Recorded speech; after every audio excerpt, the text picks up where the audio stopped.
Cap à présent sur la plus petite république du monde, j'ai nommé Saint-Marin. Bonjour Alban.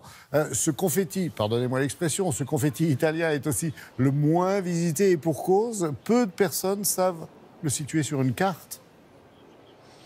Oui, vous disiez à l'instant que la France était le pays qui accueillait le plus de touristes. Eh bien, Saint-Marin est celui qui accueille le moins de touristes. Pensez que 99,8% des Français n'ont jamais mis les pieds à Saint-Marin. Alors autant vous dire qu'on a eu envie de vous faire découvrir ce petit pays qui, premièrement, est magnifique.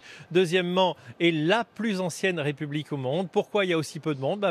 Par exemple, parce qu'il n'y a pas d'aéroport, il n'y a pas de gare. Pour y aller, il faut en avoir vraiment envie. Ça tombe bien, c'est ce qu'Anne Donadini et Laura Tosetti avaient envie d'y aller. Et pour ça, elles ont pris le train en seconde classe non plus. Il ne faut pas exagérer. C'est un pays grand comme un timbre-poste. Timbres qui font d'ailleurs sa richesse, au même titre que son histoire, ses tours médiévales, ses coutumes un peu insolites. Invitation donc à découvrir ce petit pays caché au cœur de l'Europe. Alessia Campagna n'est pas seulement guide. Elle est surtout l'une des 28 000 personnes à être de nationalité saint-marinaise. C'est très important pour moi de faire découvrir aux touristes l'histoire, les traditions, la culture d'un pays qui n'est pas très connu.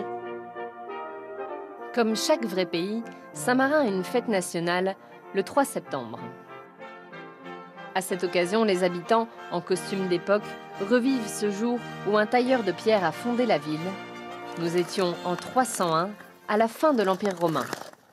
Stefano Gatti fait partie de ces passionnés qui enseignent aujourd'hui un art ancestral, celui du lancer de drapeau. Prends-le près du manche, rapproche ton coude, et puis comme ça.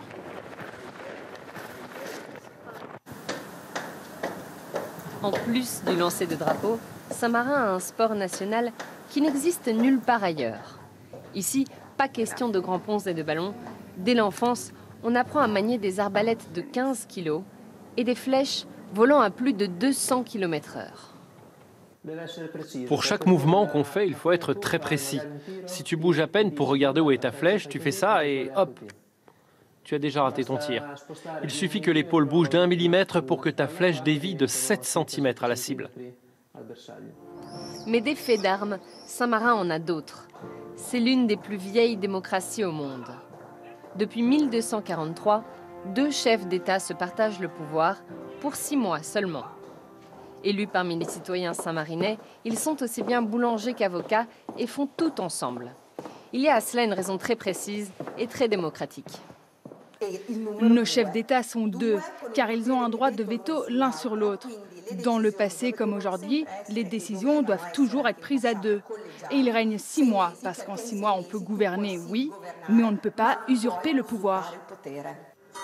Malgré ses atouts, Saint-Marin reste une enclave confidentielle, une principauté comme Monaco, mais sans le succès de Monaco. Un pays un peu oublié, précisément le moins visité de toute l'Europe. Il reçoit 2 millions de voyageurs par an, soit 0,2% des touristes de l'Union européenne.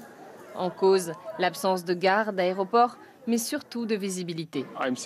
Je suis surpris de ne connaître personne qui ait visité Saint-Marin, parce que les vues sont superbes. Marcher sur les remparts est très agréable.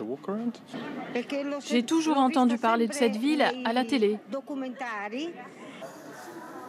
En revanche, il y a foule devant les tabacs, car ce micro-État attire aussi pour ses timbres et ses euros à l'effigie locale. Fabriqués en quantité limitée, ils peuvent valoir de l'or dans certains pays. La petite République ne s'en cache pas. Tout ceci assure au moins 10% du PIB. Quand on lui rend la monnaie avec des pièces à l'effigie de Saint-Marin, le touriste se les met dans la poche. C'est pour ça qu'elles se font rares. Or, moins il y en a sur le marché, qui va aux 4 coins de l'Europe, plus leur valeur monte. Pour 5 €, on peut même repartir avec la griffe de l'État sur son passeport. Car le tampon de cette République et sa découverte reste un véritable saut dans le temps. Oh, mais croyez-moi que ça va changer, mon cher Alban. Après la diffusion de ces superbes images, le nombre de visiteurs va très certainement augmenter. Alban, plus sérieusement, quels sont les 3 plus petits États d'Europe. Et finalement, combien sont reconnus comme pays en tant que tels? Alors, le troisième plus petit État, on vient de le dire, c'est Saint-Marin. Le deuxième plus petit, c'est un État que je connais assez bien, moi en tant que niçois, c'est Monaco. La principauté de Monaco, moins de 2 km, ou plutôt exactement 2 km². Et le plus petit du monde, regardez cette cascade extraordinaire, on est devant maintenant, c'est le Vatican. Le Vatican, c'est moins d'1 km² et seulement 832 habitants. Autant de dire que c'est de loin le plus petit pays de la planète. Le plus grand étant la Russie. La Russie, c'est 17 millions de km². Autant dire 34 millions de fois le Vatican. Voilà, moi avant, j'étais correspondant dans un pays qui était 34 millions de fois plus puissant que le pays dont je m'occupe aujourd'hui. On peut penser que ce n'est pas une promotion. Mais enfin, ça, c'est un autre problème. Et pour répondre à votre deuxième question, combien de pays? Eh bien, plus de 200. Parce qu'il y a des pays qui ont été reconnus sur la scène internationale relativement récemment. On pense à Tuvalu, aux îles Tuvalu, à Nauru et maintenant au Soudan du Sud.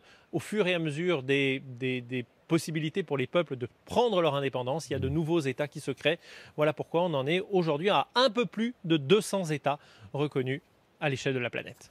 Merci beaucoup, Alban, et bravo, bien sûr, pour toute cette énumération et tous ces chiffres. Et à bientôt, évidemment.